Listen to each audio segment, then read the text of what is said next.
ഇന്ന് നല്ല നാടൻ സ്വാദിഷ്ടമായിട്ടുള്ള എളുപ്പത്തിൽ ഉണ്ടാക്കാൻ പറ്റുന്ന ഉണ്ണിത്തണ്ട് ഉപ്പേരിയാണ് കാണാൻ പോണത്. ഉണ്ണിത്തണ്ട് ഉപ്പേരി ഉണ്ടാക്കാനായിട്ട് ഈ ഒരു ഉണ്ണിത്തണ്ടാണ് എടുക്കണത്. എപ്പോഴും ഉപ്പേരിക്ക് കൂട്ടാനൊക്കെ നല്ല ഇളന്ത് നോക്കി എടുത്തു കഴിഞ്ഞാൽ നല്ല സ്വാദ് കിട്ടും കേട്ടോ. അപ്പോൾ ഇത് മുഴുവനായിട്ട് തന്നെ എടുത്തിട്ടുണ്ട്. അതിങ്ങനെ നല്ല പൊടിയായിട്ട് മുറിച്ചെടുത്തതാണ്.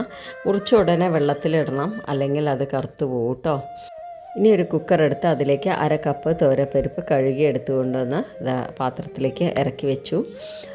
ഇനി അതിൻ്റെ കൂടെ തന്നെ വേറൊരു പാത്രത്തിലായിട്ട് ഉണ്ണിത്തണ്ടും എടുത്തിട്ടുണ്ട്. ഇതിൽ ഞാൻ ഉപ്പോ മഞ്ഞളോ ഒന്നും ഇട്ട് കൊടുക്കണില്ല കേട്ടോ. ഇതൊരു 4-5 വിസിലിന് നന്നായിട്ട് വേവിച്ചെടുക്കണം. അപ്പോൾ അത് രണ്ടും വേവിച്ച് വെച്ച ശേഷം ഒരു പാത്രത്തിൽ 1 ടീസ്പൂൺ വെളിച്ചെണ്ണ ഒഴിച്ചു കൊടുത്ത് 1 ടീസ്പൂൺ കടുക് ഇട്ട് കൊടുത്ത് നന്നായി പൊട്ടി വരുന്ന സമയത്ത് അതിലേക്ക് 1 ടീസ്പൂൺ ഉഴുന്നുപരിപ്പ്, പിന്നെ 5-6 കപ്പലമുളകും കുറച്ച് കറിവേപ്പിലയും കൂടെ ഇട്ട് കൊടുക്കുകയാണ്. ഇത് ചെറുതായിട്ടൊന്ന് വഴറ്റിയെടുക്കണം.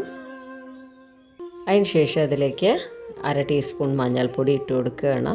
നമ്മൾ നേരത്തെ വേവിച്ച് വെച്ച ഉണ്ണിത്തണ്ടുണ്ടല്ലോ, അതും തോരപ്പരിപ്പ് ഇട്ട് കൊടുക്കണം. തോരപ്പരിപ്പ് ഞാൻ ഒറ്റ അടിക്ക് ഇട്ട് കൊടുക്കണില്ല.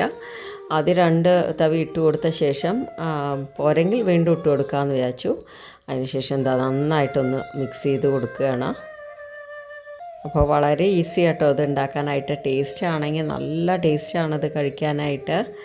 ഈ ഒരു രീതിയിൽ ഉണ്ടാക്കാത്തവർ തീർച്ചയായിട്ടും ഉണ്ടാക്കി നോക്കണം കേട്ടോ. അപ്പോൾ അത് വീണ്ടും ഞാൻ മുഴുവനായിട്ട് തന്നെ തോരപ്പരിപ്പ് ഇട്ട് കൊടുക്കുകയാണ്.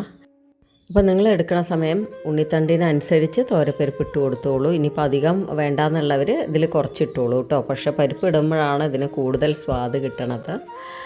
അപ്പോൾ ഇതിൽ ഞാൻ ഉപ്പ് ചേർത്തിട്ടുണ്ടായില്ല. ഉപ്പും കൂടെ ചേർത്തിട്ട് വീണ്ടും നന്നായിട്ട് യോജിപ്പിച്ചെടുക്കുകയാണ്.